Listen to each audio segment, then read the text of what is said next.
Hello students, Bodhitree law academy में आपका स्वागत है। इस वीडियो में हम जानते हैं कि ऑफेंस ऑफ अबेटमेंट भारतीय न्याय संहिता में किस तरह से दिया गया है। सो इस वीडियो में हम पूरे के पूरे टॉपिक को बहुत ही प्रिसाइसली और ल्यूसिड फॉर्म में समझने की कोशिश करेंगे। सेक्शन 45 से लेके सेक्शन 57 ऑफ भारतीय न्याय संहिता अबेटमेंट के बारे में बताता है।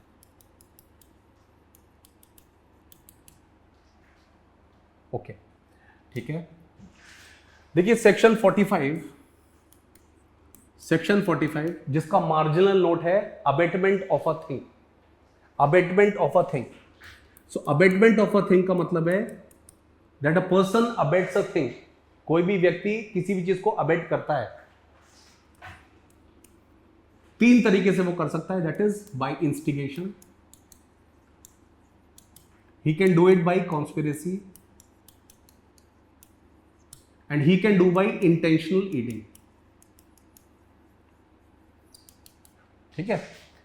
सेक्शन 45 के अंदर दो एक्सप्लेनेशन हैं, एक्सप्लेनेशन 1 एंड एक्सप्लेनेशन 2। ठीक है, पहले समझते हैं what is the meaning of instigation. Instigation का मतलब है किसी को परसुएट करना, किसी को परसुएट करना। ठीक है, किसी को इंसिस्ट करना कि तुम्हें ऑफेंस करना है, किसी को उकसाना, तो इंस्टिगेशन का पार्ट है वो। ठीक है।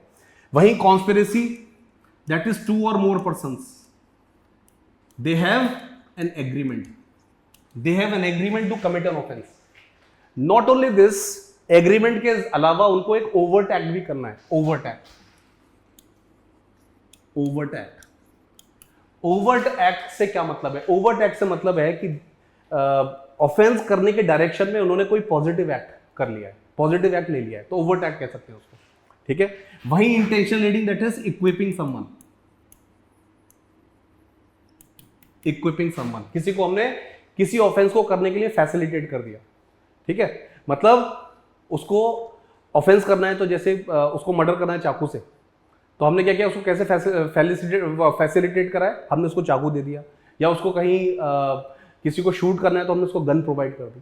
सो ऑफेंस ऑफ अबेटमेंट सेक्शन 45 बताता है abetment of a thing can be done by instigation, by conspiracy, by intentional leading. Okay, देखिए जब फर्स्ट एक्सप्लेनेशन की बात है तो फर्स्ट एक्सप्लेनेशन बताता है कि इंस्टिगेशन कैसे हो सकता है। इंस्टिगेशन कैसा हो सकता है? तो इंस्टिगेशन करने का जो तरीका है वो एक्सप्रेस भी हो सकता है और इंप्लाइड भी हो सकता है। जो एक्सप्लेनेशन 1 है सेक्शन 45 का, एक्सप्लेनेशन 1 वो क्या कहता है कि जो इंस्टिगेशन है वो एक्सप्रेस भी हो सकता है और इंप्लाइड भी हो सकता है। इंप्लाइड का मतलब क्या है? इंप्लाइड का मतलब है conduct, that is if a person conceals any vital information where he has a duty to speak. किसी व्यक्ति का एक दायित्व है कि उसको किसी चीज को डिस्क्लोज करना है और वो डिस्क्लोज नहीं करता, और इस नॉन डिस्क्लोजर की वजह से कोई व्यक्ति मिसगाइड हो जाता है, तो वो भी इंस्टिगेशन हो सकता है। ठीक है। वहीं express that is by words, spoken, written. Okay, right.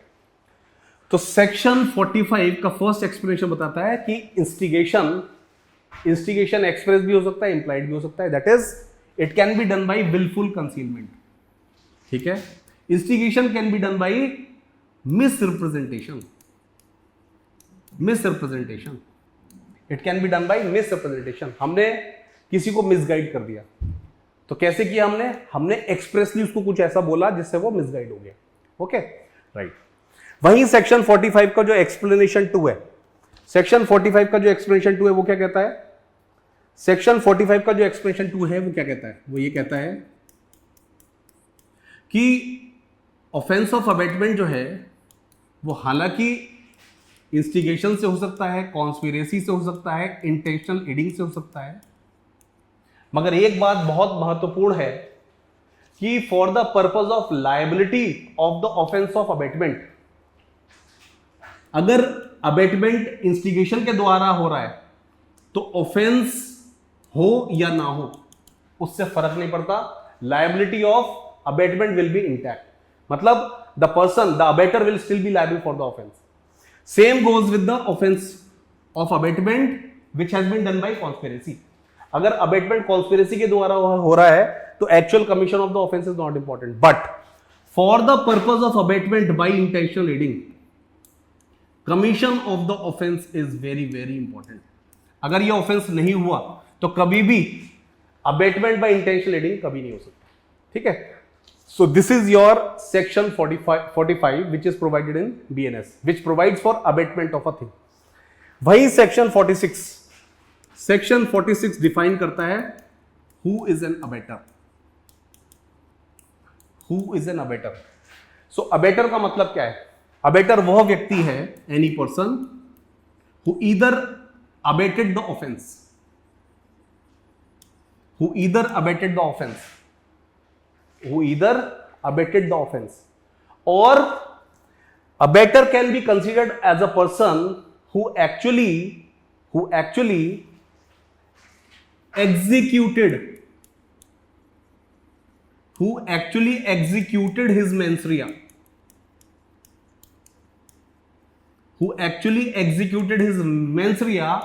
via some other person, ठीक है। सो अबेटर को सेक्शन 46 की जो मेन बॉडी है वो बताती है abettor is a person who either commits an offence, who either abets an offence. तो अबेटमेंट कैसे होता है वो सेक्शन 45 बताता है, इंस्टिगेशन, कॉन्स्पिरेसी और इंटेंशनल एडिंग के द्वारा। मगर सेक्शन 46 की जो बॉडी है वो क्या बताती है? अबेटर वह व्यक्ति है जो या तो ऑफेंस को अबेट करता है या तो वो ऐसा कुछ करता है जिससे वो अपने मेंसरिया को किसी और दूसरे व्यक्ति के द्वारा एग्जीक्यूट करवाता है। तो इसको हम इस तरह से भी समझ सकते हैं कि एक व्यक्ति है A has abetted B to commit an offence, A has abetted B to commit an offence, ठीक है। बी क्या करता है? ए बी से चाहता था कि तुम मर्डर कर दो। बी क्या है? बी इंसेन है, B is a person of unsound mind. तो अनसाउंड माइंड के पास तो कोई मेंसरिया हो ही नहीं सकता। तो बी क्या करता है? सी को मार देता है। ए के कहने पे वो सी को मार देता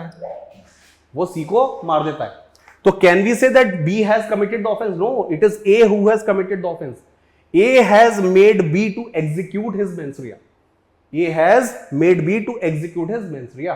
तो सेक्शन 46 की जो बॉडी है वो ये कहती है कि abettor is the person who either abets the offense or either he executes his mens rea via some other person, ठीक है। सेक्शन 46 के एक्सप्लेनेशन 1 को देखते हैं। एक्सप्लेनेशन 1 को देखते हैं, वो क्या कहता है? Explanation 1 covers a very peculiar situation. सबसे पहले एक बात समझिए, जो ऑफेंस है वो या तो एक्ट के द्वारा होता है या तो ओमिशन के द्वारा होता है। मगर हमेशा याद रखिए, omission is always prefixed by the word illegal. हमेशा याद रखना है हमको कि ओमिशन वो ही कल्पेबल है, जो इलीगल है। इसका मतलब यह है हर तरीके का ओमिशन कल्पेबल नहीं है, हर तरीके का ओमिशन पनिशेबल नहीं है। जैसे मैं एक साधारण सा व्यक्ति हूं, मेरी कोई ड्यूटी नहीं है कि किसी डूबते हुए व्यक्ति को बचाना। मगर अगर मैं कोस्ट गार्ड हूं तो मेरी ये ड्यूटी है और मैं अपनी ड्यूटी को फुलफिल नहीं करता किसी को बचाने में, तो I have committed an omission that is illegal. So omission, अगर omission is that of a duty, then only it will be illegal.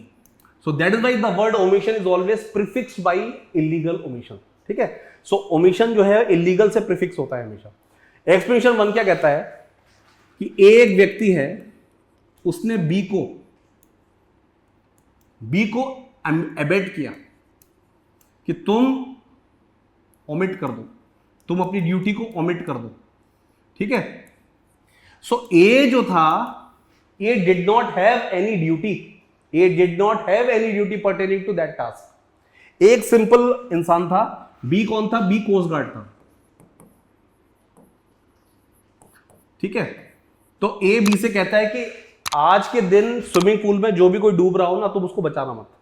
ठीक है, तो बहुत से लोग डूब रहे होते हैं, बी जो है वो खड़ा रहता है। So B has committed the offence of illegal omission, but on whose behest?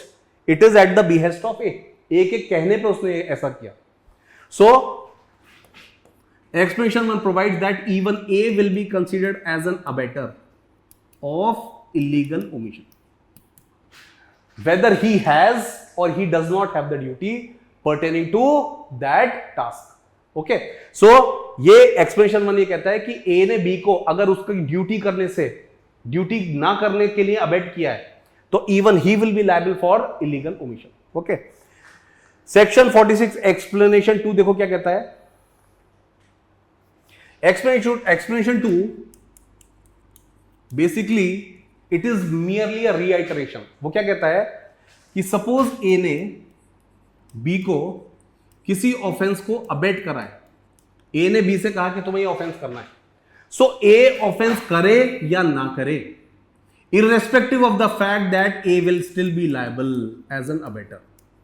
A will still be liable as an abettor. So explanation 2 is basically a reiteration of the body of section 46. तो section 46 की जो main body में लिखा हुआ है उसी का reiteration आपको एक्सप्लेनेशन 2 में मिलता है।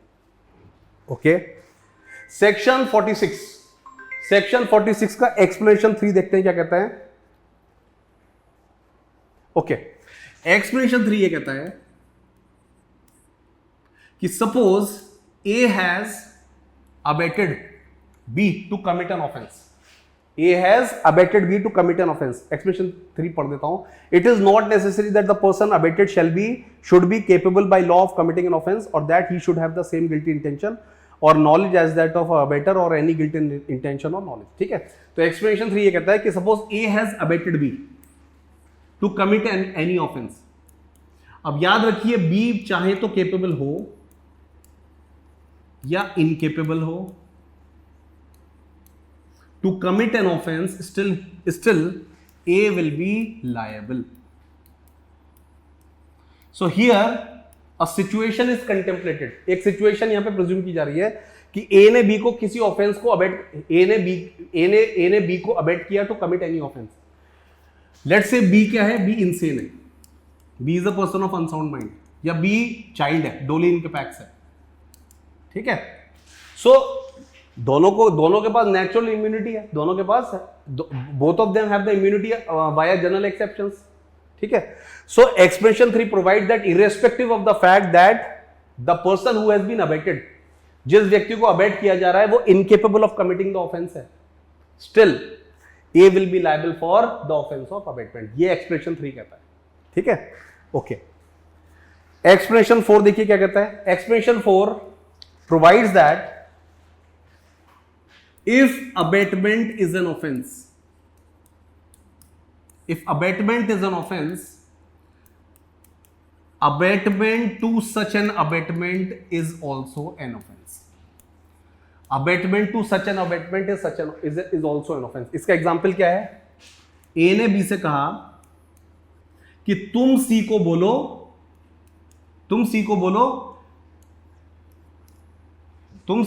कि वो D को मार दे। So A has abated B and B has abated C. So abating someone is an offense. So abatement to such an abatement is also an offense. किसी abatement को अगर offense की कैटेगरी में डाला गया है तो उस abatement का भी abatement एक offense है। ये एक्सप्रेशन 4 बोलता है। Abatement to abatement is also an abatement. Abatement to abatement is also an offense. ठीक है, okay. Explanation 5 covers a very important situation, that is जब हम सेक्शन 45 की बात करते हैं तो सेक्शन 45 में बताया गया है कि abetment can be done by conspiracy. तो याद रखिए, अगर अबेटमेंट बाय कॉन्स्पिरेसी हो रहा है तो यह जरूरी नहीं है कि all the members of the conspiracy have consulted with each other. इसका एग्जांपल यह है कि सपोज ए, बी, सी, डी और ई, इन 5 लोगों ने मिलकर एक एग्रीमेंट किया है for the purpose of committing the offence, let's say poisoning someone. तो ए क्या करेगा, ए तो एग्जीक्यूट करेगा, मतलब एक्चुअली जहर देगा। A will be executing the offence, A actually offence करेगा। ई क्या करेगा, ई पॉइजन को प्रोक्योर करेगा, ये क्या करेगा, पॉइजन को प्रोक्योर करेगा, खरीदेगा। ठीक है, तो ये जरूरी नहीं है कि ए और ई एक दूसरे को जानते हो। ठीक है, so this is provided by expression 5। सो ये है आपका सेक्शन 46। ठीक है, coming on to section 47 and section 48। देखो सेक्शन 47 और 48 को मैं बताता हूं कि ये एक तरह से एक मिरर इमेज की तरह है। Section 47 covers a situation that, जो क्या मार्जिनल, इनका मार्जिनल नोट देखो, एक abetment in India of the offence outside India. Abetment in India of the offence outside India, मतलब जो अबेटर है वो कहां पे है, इंडिया में, और ऑफेंस कहां पे हो रहा है, आउटसाइड इंडिया। 48 में क्या है, जो अबेटर है वो आउटसाइड है और ऑफेंस कहां हो रहा है, इंडिया में।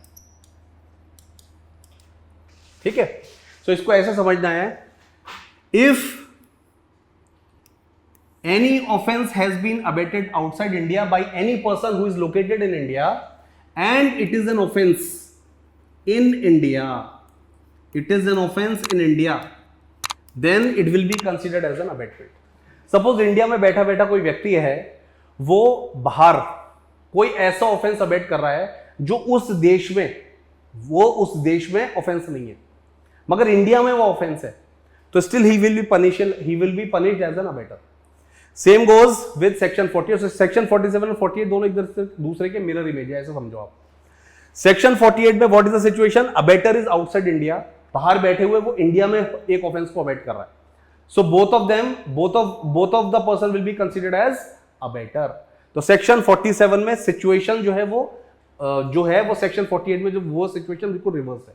ओके, नाउ सेक्शन 47 48 के बाद 49, 50, 51, 52, 53, 54, 55, 56, 57।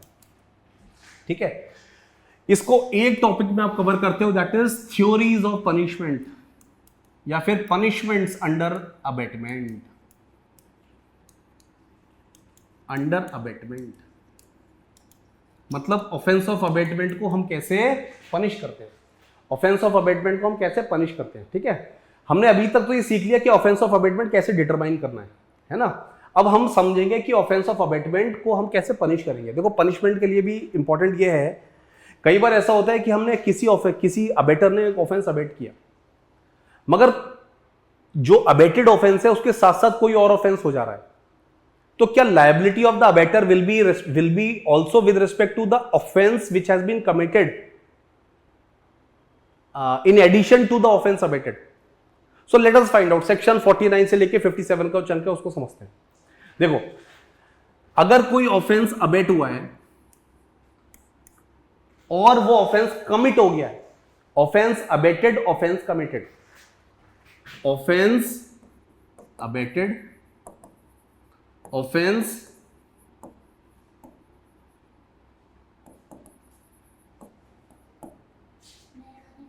Offence abetted, offence committed. So offence abetted, offence committed है ना। तो section 49 has covered the situation की ऑफेंस अबेट हुआ है और ऑफेंस कमिट हो गया। ठीक है, so the person who has abetted will be liable as if he has committed the offence. ठीक है, सेक्शन 49 के साथ हम पढ़ते हैं section 55 and 56। Section 55 and 56, section 55 and 56। Section 55 और 56 क्या कवर करता है? सेक्शन 55 कहता है कि सपोज एक ऑफेंस है जो अबेट किया गया है, and this offence is a heinous offence which is punishable with death. और लाइफ इंप्रिजनमेंट, मतलब इसकी जो सजा है वो डेथ या लाइफ इंप्रिजनमेंट है ना। सपोज इसकी जो पनिशमेंट है वो डेथ या लाइफ इंप्रिजनमेंट है, मगर ये ऑफेंस जो है वो क्या है, कमिट नहीं हुआ है, ऑफेंस इज नॉट कमिटेड।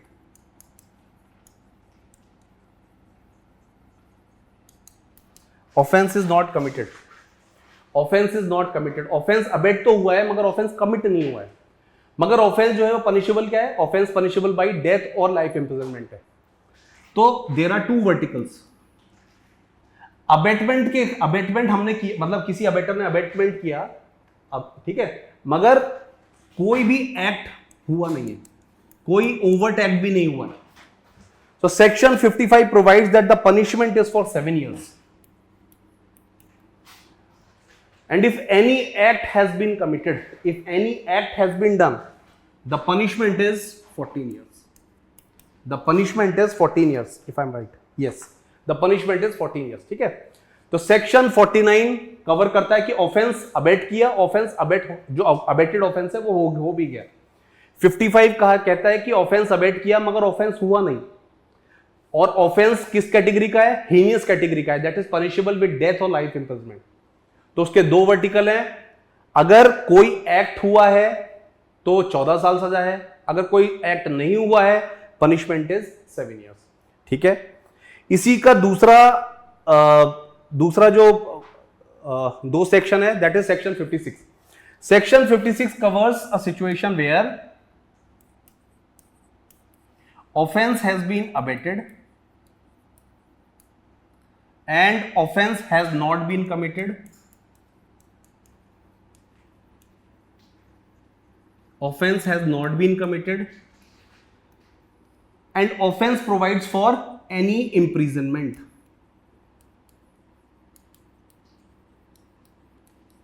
मतलब इन अपराधों के अलावा कोई और अपराध। ठीक है, सो the punishment which has been provided is 1/4 of the maximum, 1/4 of the maximum, and if the offense has been committed by a public servant, then the quantum will be enhanced to 1/2 of the maximum, 1/2 of the maximum। ठीक है, सो इसको summarise कर देता हूं, summarise ऐसे करता हूं कि ऑफेंस अगर अबेट हुआ है, लायबिलिटी अंडर सेक्शन 49, वहीं ऑफेंस अगर कमिट नहीं हुआ है and the offence is punishable with life imprisonment और death, liability under section 55।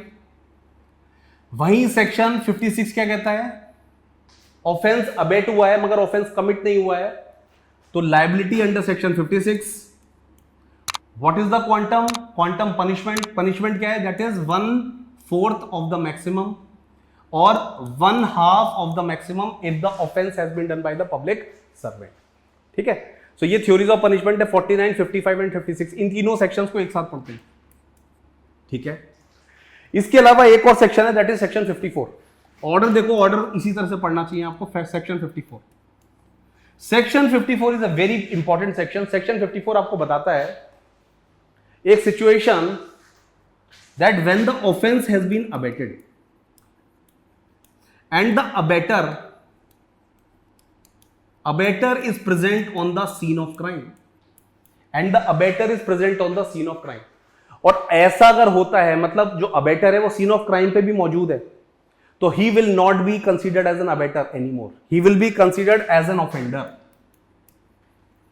It will be considered as if he has committed the offense himself। So section 54 is one of the rule, it is one of the manifestation of constructive liability। Section 54 is one of the manifestation of constructive liability।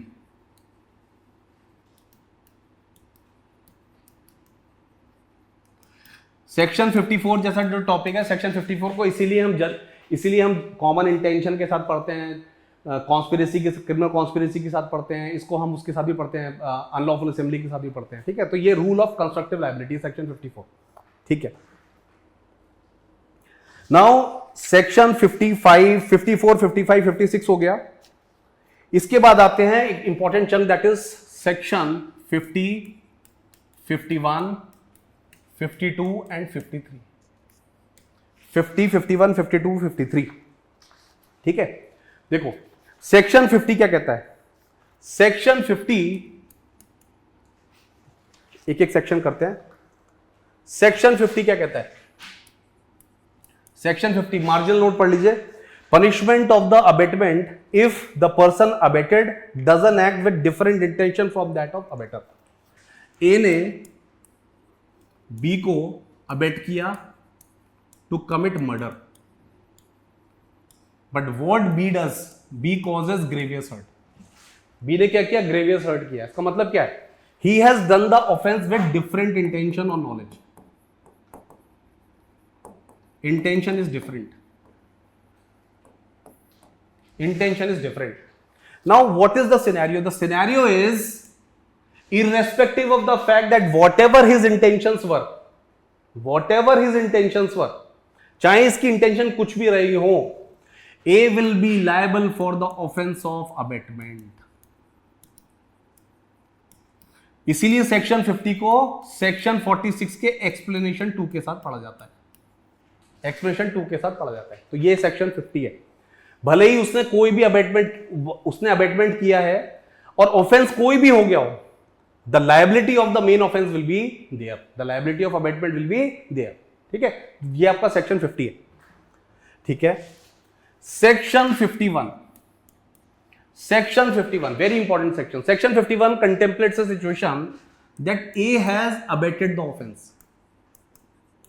A has abetted the offence. Let's say A has abetted the offense of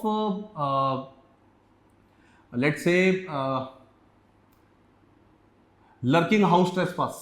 lurking house trespass हो गया, या फिर he has abetted B to fire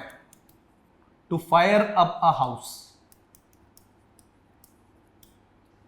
ठीक है, किसी घर को जलाने के लिए उसने B को अबेट करा कि तुम घर जला दो। अब B क्या करता है? B has commit the abetted offence, मतलब वो आग तो जलाते ही जलाता है घर में, साथ साथ वो क्या करता है? थेफ्ट भी करता है। Now when you assess this situation, इसने जो ऑफेंस अबेट किया वो तो उसने करा, मगर साथ साथ इसने क्या किया? एक डिस्टिंक्ट ऑफेंस भी कर दिया। This is the distinct offence and both the offence does not have any nexus. Section 51 में एक वर्ड यूज है, प्रोबेबल कंसीक्वेंस। प्रोबेबल कंसीक्वेंस,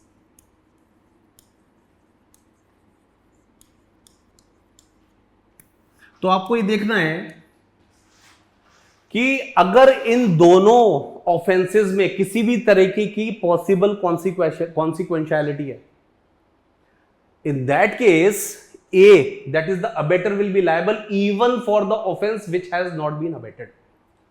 आपको ये देखना है दोनों ऑफेंसेस में जो रिलेशन है वो प्रोबेबल कॉन्सिक्वेंशियलिटी का है कि नहीं है। एग्जांपल, ए ने क्या किया? ए ने O1 के लिए बी को अबेट किया, मगर बी क्या करता है? बी O2 भी करता है और O1 भी करता है, मतलब ऑफेंस 1 भी करता है और ऑफेंस 2 भी करता है। अब you have to see that offence 2 is a natural phenomena or a probable consequence of O1 or not, is a probable consequence of O1 or not। So how to assess this situation? The only way out is objectivity। The only way out is objectivity। सिर्फ objectivity से हम अंदाजा लगा सकते हैं कि offence 2 जो है इन परिस्थितियों में होना अनुमानित था कि नहीं था, मतलब there is a possibility of the commission of O2 और नॉट। जैसे इस एग्जांपल में आप देखेंगे, ए ने बी को फायर कर, मतलब घर को जला के आ जाओ, ये था। अब घर जो था, घर was located in a very crowded place, so there is a possibility that some person might get burned, some person might get killed. So here culpable homicide would have been the probable outcome। It would have been the probable outcome, है ना, ये हो सकता था। But जो offence abate किया है और दूसरा जो ऑफेंस हुआ है उनका कोई रिलेशन ही नहीं है, वो दोनों एक दूसरे से डिस्टिंक्ट हैं। तो ऐसे में जो डिस्टिंक्ट ऑफेंस है उसके लिए abettor will not B liable, उसके लिए abettor will not B liable. This is what is provided in section 51। Section 51 और सेक्शन 53 में बस यही एक फर्क है, वो ये है सेक्शन 51 में जो ये डिस्टिंक्टनेस है ये कौन तय करता है? ऑब्जेक्टिविटी। ऑब्जेक्टिविटी। वहीं सेक्शन 53 में क्या होता है? सेक्शन 53 में अगर अबेटर को पता था कि ये भी कर सकता है, if the abettor knew that this offence might be committed by him, then he will be liable for the distinct offence also. तो सेक्शन 51 और 53 में बस यही डिफरेंस है। सेक्शन 51 में सबसे पहले हमको समझना पड़ेगा, सेक्शन 51 में हमको समझना पड़ेगा कि O1 जो O1 है क्या है? Offence abetted. जो ऑफेंस अबेटेड है, और O2 क्या है? इन एडिशन जो हुआ है, इन एडिशन जो हुआ है। इन दोनों में किसी तरीके का नेक्सस है कि नहीं है? मतलब नेक्सस कैसा?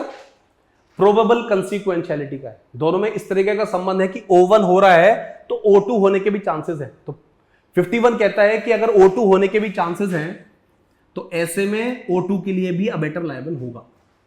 और सेक्शन 53 में क्या है? सेक्शन 53 ये कहता है कि अबेटर ने O1 के लिए अबेट किया, मगर he knew, he has the knowledge कि he might commit offence of O2। He knew that he might commit offence of O2। जैसे एग्जांपल है, एक व्यक्ति है ए, उसने बी से कहा कि भाई जो ये सरकारी अफसर आ रहा है ना, इसको तुम्हें रोकना है उसको ड्यूटी करने से, और उसको पता था कि रोकते टाइम जो है ये बी जो है उसको मार भी सकता है, उसको पता था। तो ना सिर्फ he will be liable for obstructing the public servant in performing his duty, but also he will be liable for causing grievous hurt because of the knowledge वाला part, because of the knowledge वाला part. तो यह है section 51 और 53 का relation. Section 51 और 53 का relation ये है। ठीक है, एक सेक्शन और है, दैट इज सेक्शन 52। देखो सेक्शन 52 के लिए ध्यान रखिए, सबसे पहले section 52 provides that the conditions of section 51 has been qualified. The conditions of section 51 has been qualified. मतलब ए ने क्या किया? ए ने बी से कहा कि भाई तुम्हें O1 करना है। ऑफेंस O1 जो है उसको अबेट करता है। ए ने बी को अबेट किया for the purpose of committing the offence of O1। ठीक है, बी क्या करता है? बी O2 करता है। O1 तो करता ही है मगर O2 भी करता है, और दोनों जो ऑफेंस है वो क्या है? O2 is the probable consequence.